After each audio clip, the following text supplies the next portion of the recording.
Faut-il une bonne dictature pour réussir la transition écologique?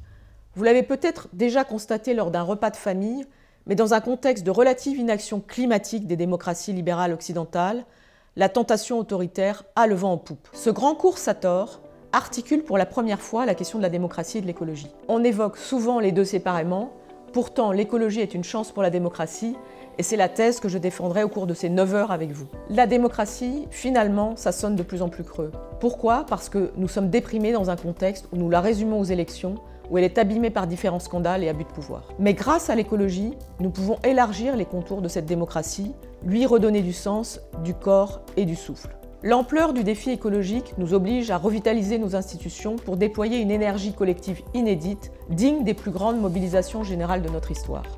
Comment nos institutions peuvent également se nourrir de ce que les contre-pouvoirs écologistes proposent, de manière à retrouver une légitimité, surtout vis-à-vis des jeunes. Pour y répondre et penser large, nous voyagerons dans ce cours aux 4 coins du monde. Quelles sont les grandes visions de la transition écologique qui s'affrontent actuellement? Ce cours explique les différents blocages dans la transition et la manière de créer le déblocage. Il a été conçu pour vous aider à devenir un penseur et un acteur de la démocratie écologique de demain. Les COP portent-elles encore un espoir? Sont-elles adaptées? A-t-on déjà vu une dictature verte? La Chine est-elle devenue verte en multipliant par 150 sa production photovoltaïque? Que nous enseignent les pays du Sud et les traditions des peuples premiers en matière de cohabitation avec le vivant? Je suis Lucille Schmid, essayiste, politologue et surtout engagée pour l'écologie.